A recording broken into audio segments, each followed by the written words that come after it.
This is the peacemaker in chief. And sometimes you have to speak in a way that may feel uncomfortable to the proclivities of certain sensitive folks. The peacemaker in chief was the guy who kidnapped the leader from Venezuela, has the entire world pissed off at us, hasn't done anything to stop the war. I don't give a damn about their memes, Destiny. They are upset.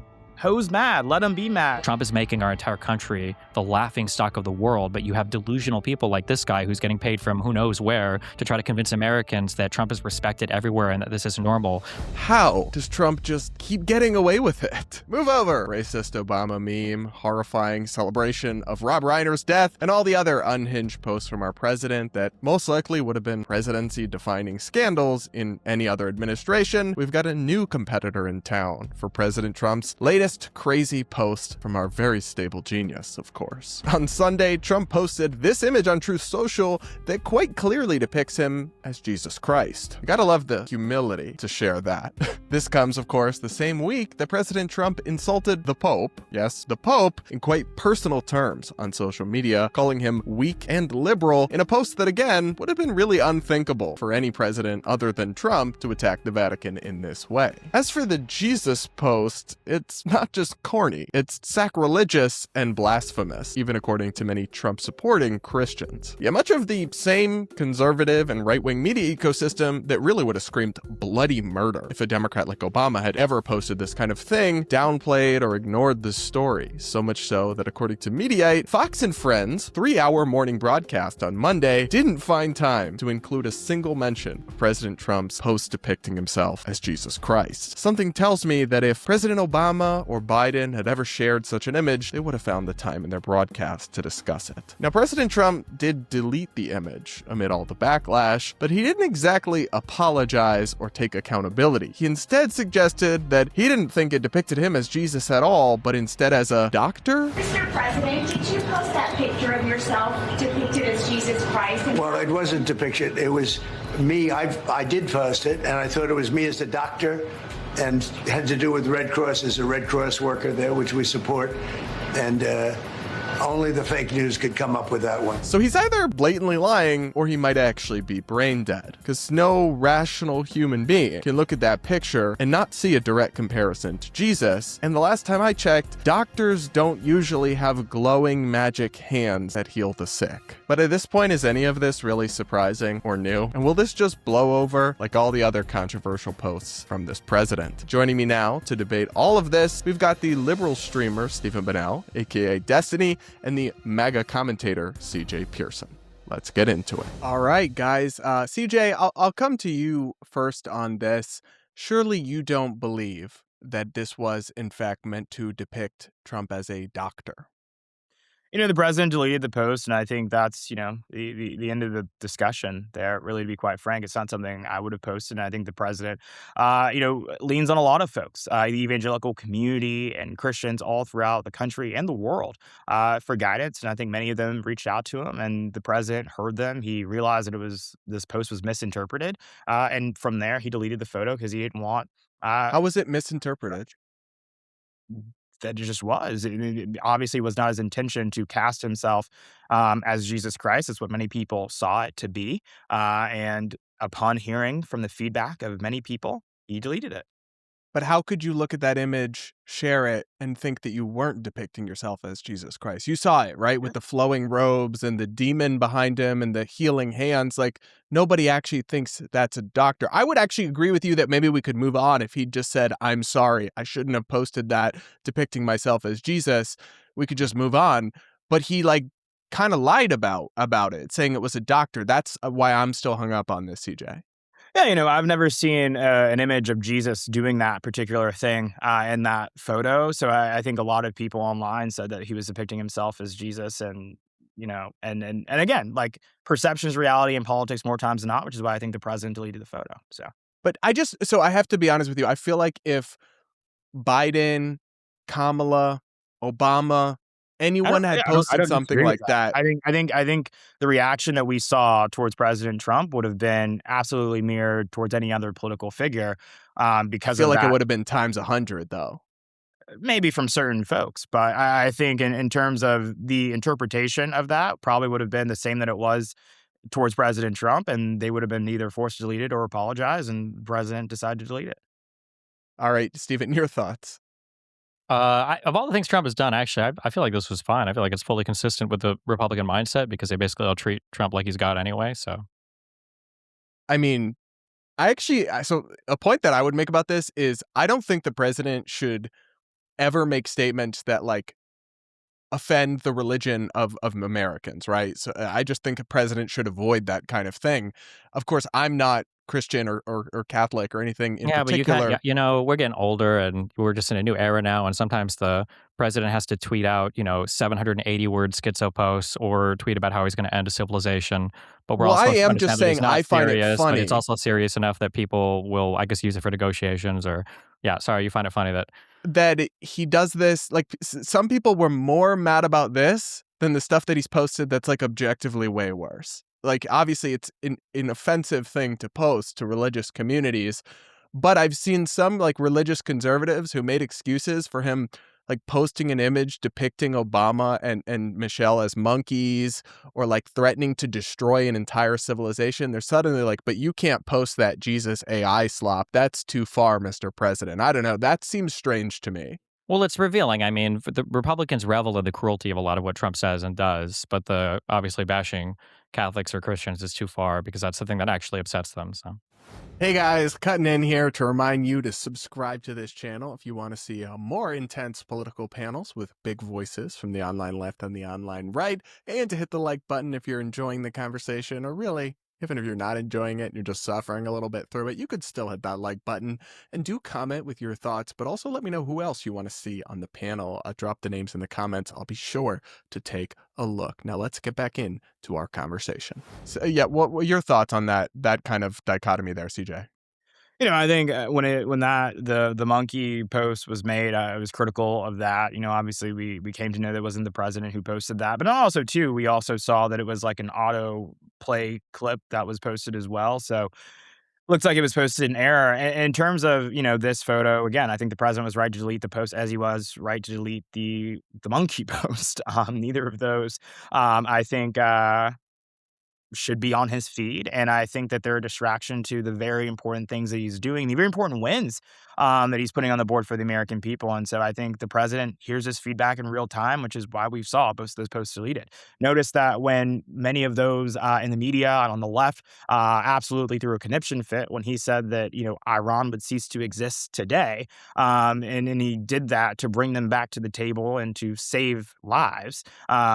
He didn't delete that post. He stood by it because he knew what the end goal for that was. And so it's, again, I think that a lot of people probably are desensitized to a lot of people's outrage over a lot of these posts because at the end of the day, a lot of them end up just working out. Going back to the first term when he called, Kim Jong-un. Well, can we stay on the threaten to civilization with Iran? Is it, even if it's a negotiation tactic that led to some good outcome, is it really morally acceptable for a president to threaten to exterminate an entire civilization, including women and children? Did it work?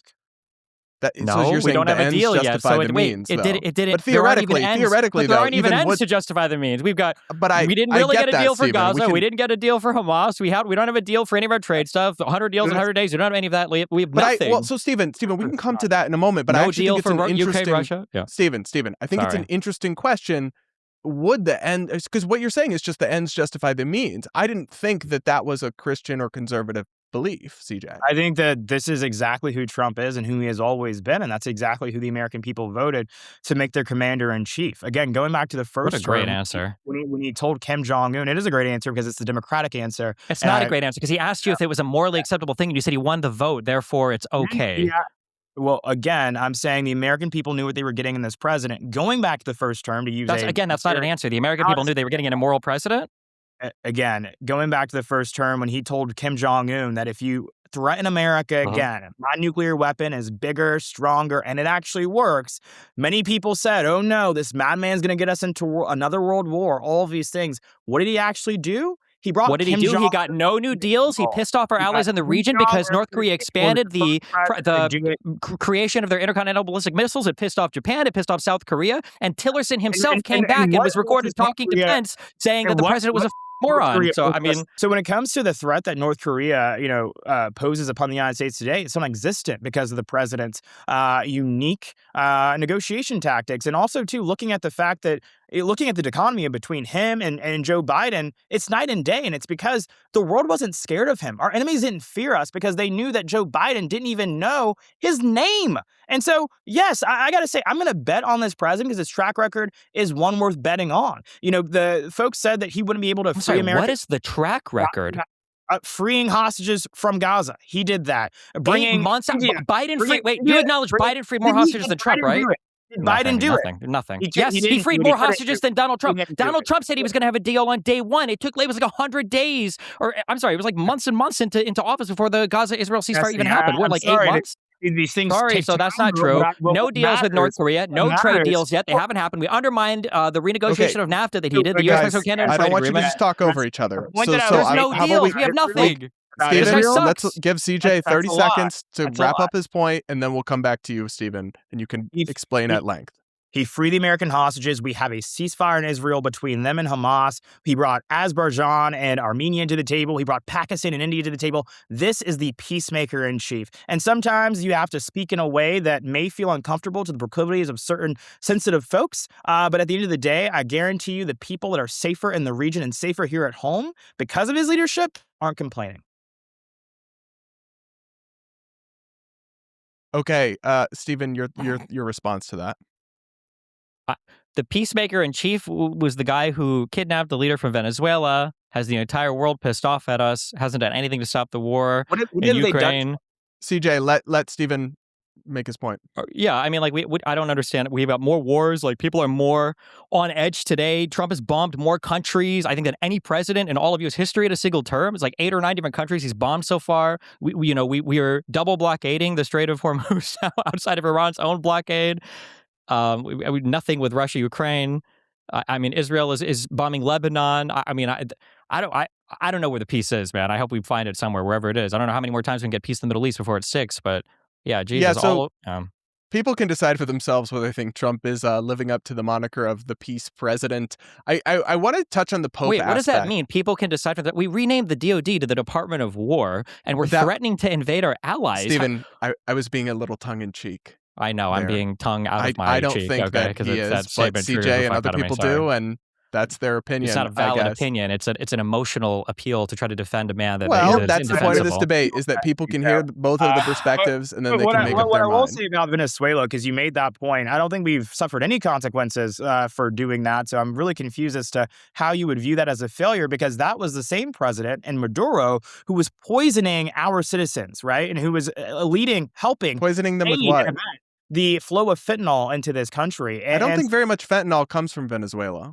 I think they use it as a vehicle to traffic it through the boats and everything that we've been using, that we've been bombing actively, again, to protect, number one, our sovereignty, but the health of our own country.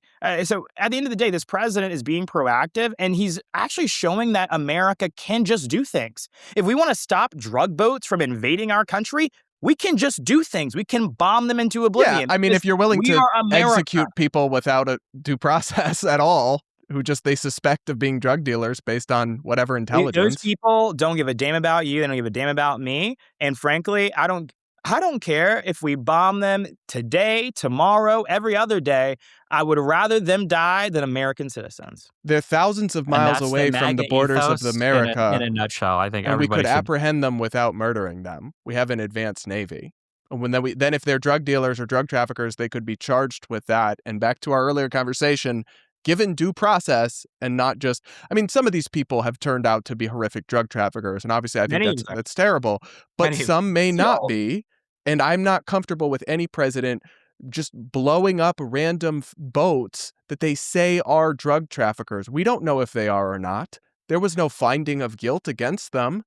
That's somebody to defend Americans, not random Venezuelans or Colombians or. But do they still have human rights though? Aren't they humans made in the image of God who have a right to due process before I think it's so interesting when people who are not religious try to use religion to make an argument that you yourself don't even subscribe to. But I'm trying to ask you about your beliefs. Yeah. But what I'm saying, because you talked about due process earlier and being Christian. Because I see people on the left more often, now these days, using the Bible as a reason to justify whatever they're saying when they also will, in the next breath, defend the mutilation of children's genitals. So it's just so I think interesting it's to me really that people funny. are It's so trying to interesting to me that weaponize at the beginning of religion this against the conversation, right. we were But what so I am happy to saying, attack but what I'm saying, Swalwell because for what we I think perceive to be his the democratic point I values, was but we can't sort of Republicans for addressing. Republican values. Isn't that kind of CJ, weird? CJ, let's let CJ finish his point. Then I'll come to you, But Steven. I think the point that you were making is a fair one. But I think at the end of the day, the president makes an oath to protect Americans. And so, you're saying, oh, we could just arrest them, apprehend them. But the moment that we did that, we actually boarded those boats, engaged the boats,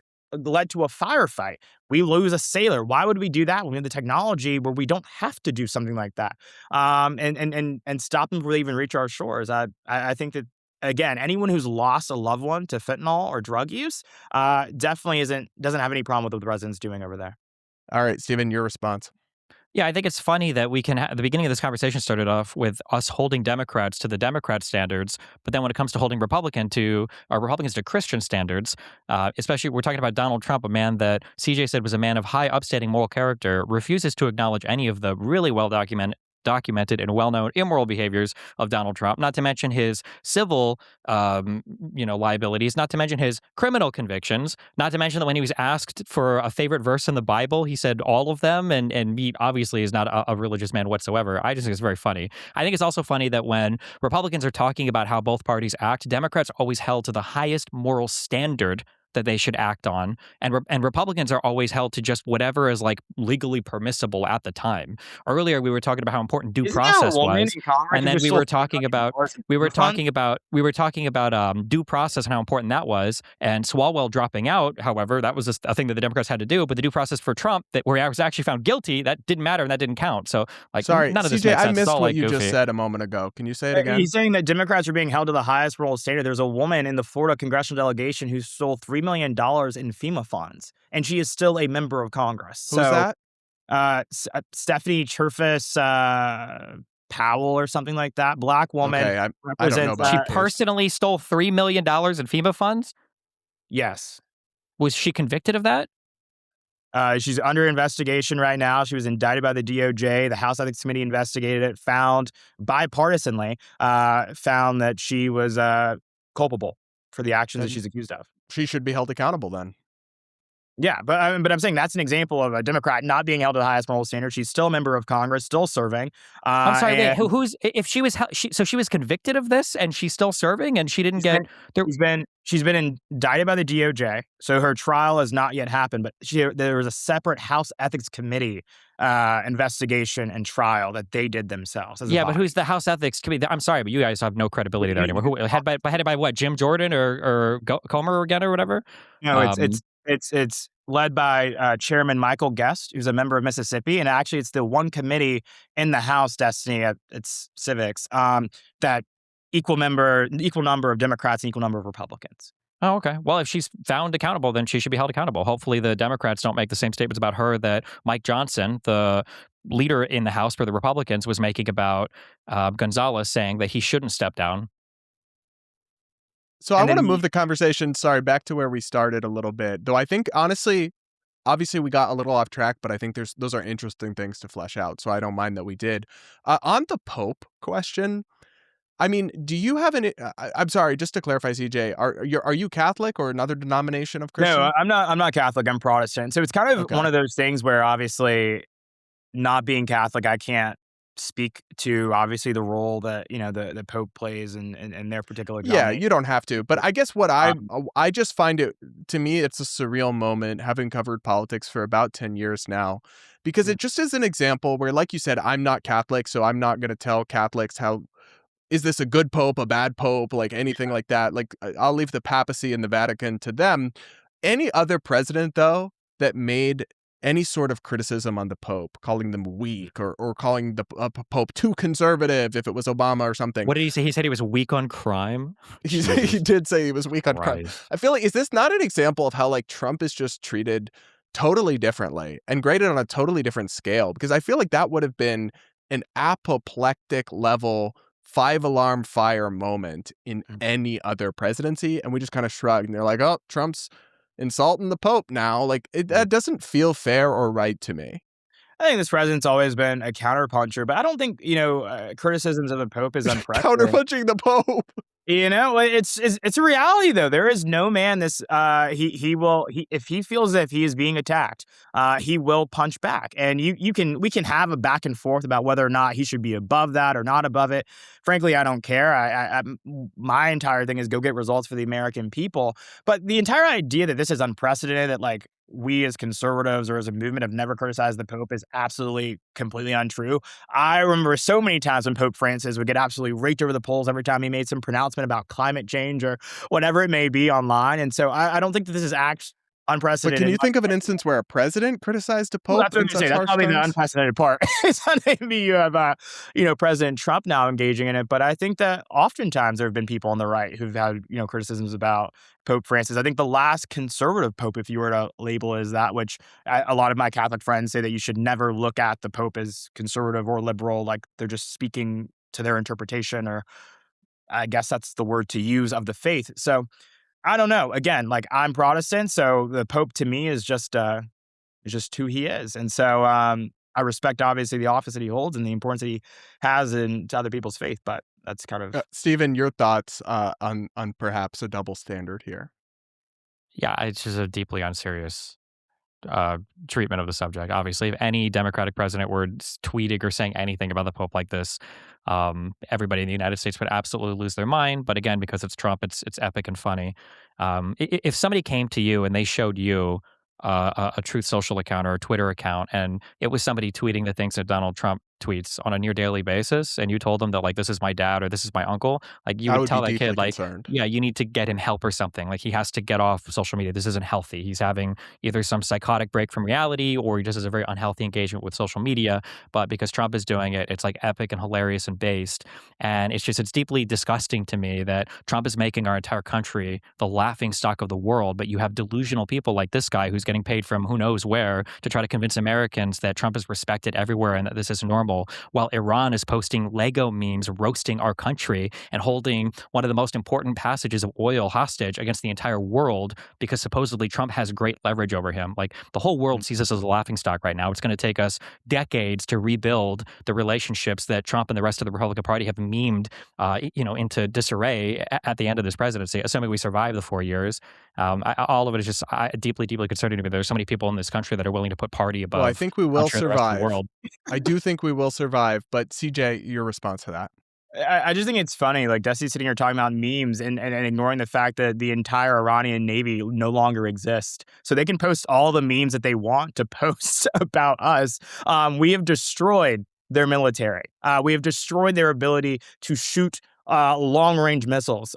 We have decimated their nuclear-making abilities. So I don't give a damn about their memes, Destiny. They are upset. Ho's mad. Let them be mad. Well, I'm sorry. And so, Is the Strait open or not right now? Just checking. I didn't check the news today. Again, I didn't say anything about the Strait, so you're arguing a point that I didn't Is the make. But Strait? anyway, What was the threat that the Iranian Navy moving posed to along. us?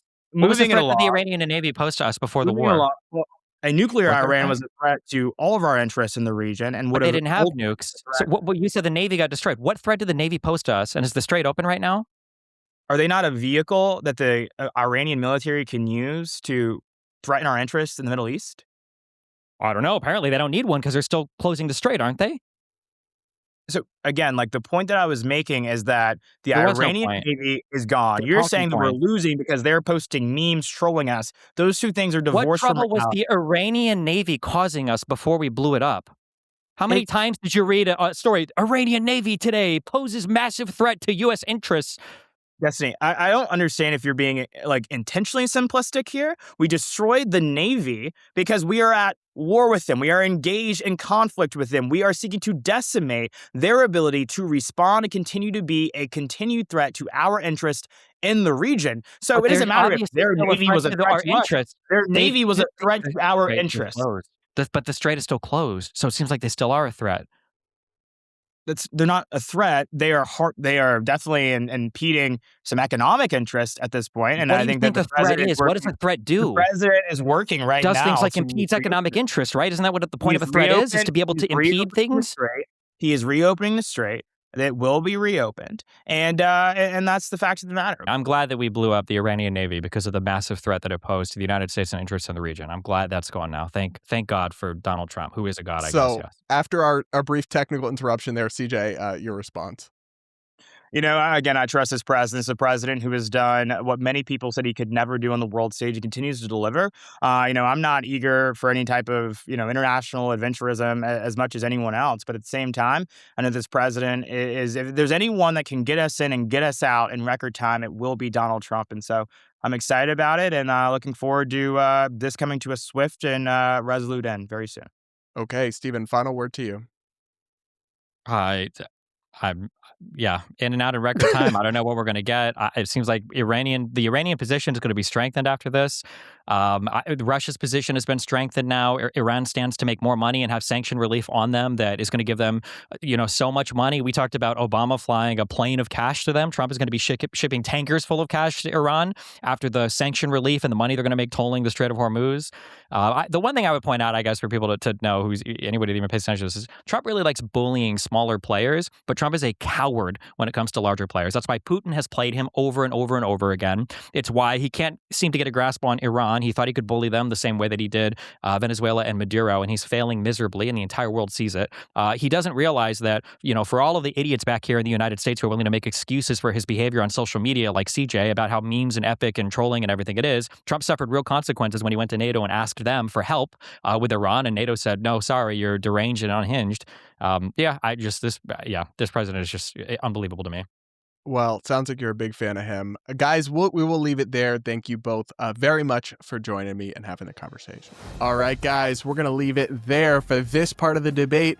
Thanks for tuning in. Make sure you're subscribed, if you aren't yet, to this channel, Brad versus the World. Hit the like button, comment with your thoughts, let me know who else you want to see on the panels, and we'll be back for more real soon.